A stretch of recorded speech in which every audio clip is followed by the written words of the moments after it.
आज हम जिन स्रोतों पर बात कर रहे हैं वो जुड़े हैं सिबो मैरस की किताब से। इसे अक्सर डोपामीन डिटॉक्स कहते हैं, है ना? जी हाँ, बिल्कुल। वैसे स्रोतों में ये भी जिक्र है कि पूरा नाम है dopamine detox, a short guide to remove distractions and get your brain to do hard things. पर हाँ, फेमस तो डोपामीन डिटॉक्स नाम से ही है। अच्छा, और ये किताब मतलब ये छोटी सी गाइड है, करीब 55-60 पेज की। हाँ, काफी संक्षिप्त है और इसका फोकस है आजकल के डिजिटल भटकाव और टालम टोल पर कैसे इन सब से निपटें।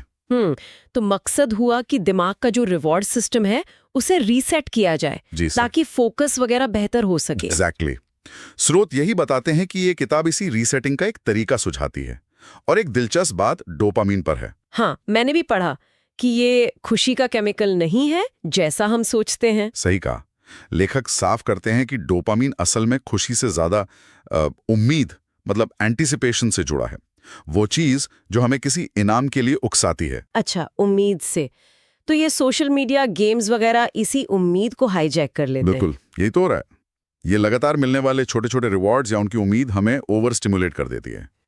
नतीजा, फोकस गया। तो फिर इस डिटॉक्स का असली मतलब क्या हुआ? सिर्फ फोन बंद कर देना? वो एक हिस्सा है, पर असल मकसद थोड़ा गहरा है। स्रोत कहते हैं कि जानबूझकर उन आदतों से ब्रेक लेना जो बहुत ज्यादा उत्तेजना देती हैं। कितनी देर के लिए? अक्सर 24 से 48 घंटे। इससे होता क्या है कि दिमाग की जो बेसलाइन बिगड़ गई है वो थोड़ी नॉर्मल होती है। और फिर हम शायद कम उत्तेजना वाली चीजों को ज्यादा सराह पाएं, जैसे पढ़ना या बस शांत बैठना। उनकी वैल्यू समझ आती है। ओके, ये तो सुनने में काम का लग रहा है। तो इसे करने का कोई तरीका? स्रोत कुछ स्टेप्स बताते हैं? हाँ हाँ, 3 मुख्य कदम बताए गए हैं। पहला तो है कि पहचानिए क्या पहचाने? अपनी सबसे ज्यादा ध्यान भटकाने वाली आदतें।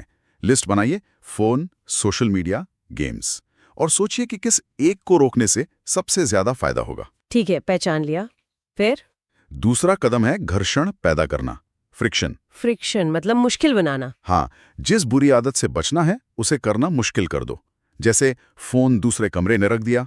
और अच्छी आदत को आसान बनाओ, जैसे जैसे? जैसे काम के लिए पोमोडोरो टाइमर सेट कर लेना। अच्छा, पोमोडोरो, वो 25 मिनट काम 5 मिनट ब्रेक वाला? वही।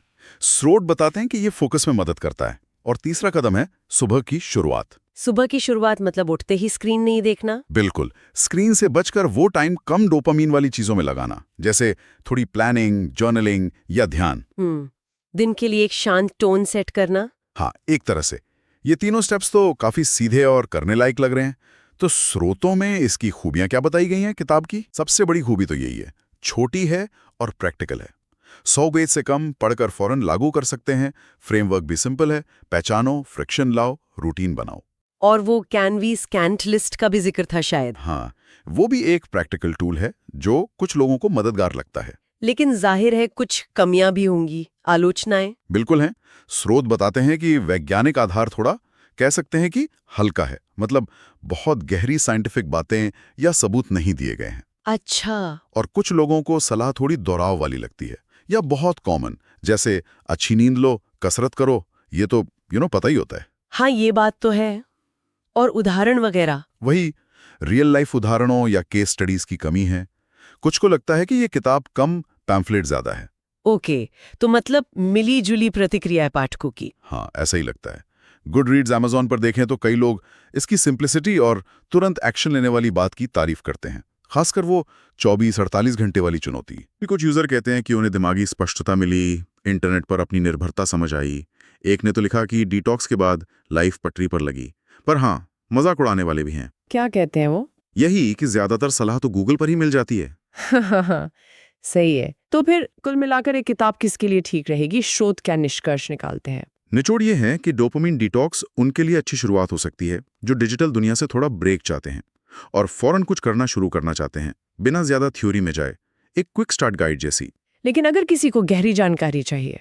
हाँ, अगर कोई न्यूरोसाइंस में इंटरेस्टेड है या केस स्टडीज चाहता है या व्यवहार बदलने का विज्ञान समझना चाहता है, तो शायद ये थोड़ी सतही लगे। उनके लिए फिर दूसरी किताब है? जी, शायद जेम्स क्लियर की एटॉमिक हैबिट्स या फिर एना लेम्के की डोपामिन नेशन। उनमें ज्यादा गहराई और रिसर्च बेस्ड बातें मिलेंगी। तो ये थी थिमोमारस के डोपामिन डिटॉक्स पर आधारित स्रोतों से मिली जानकारी। ये वाकई सोचने वाली बात है। क्या ऐसे छोटे डिटॉक्स लंबे समय तक असर करते हैं या ये बस एक टेम्पररी फिक्स है? विचार करने लायक मुद्दा है।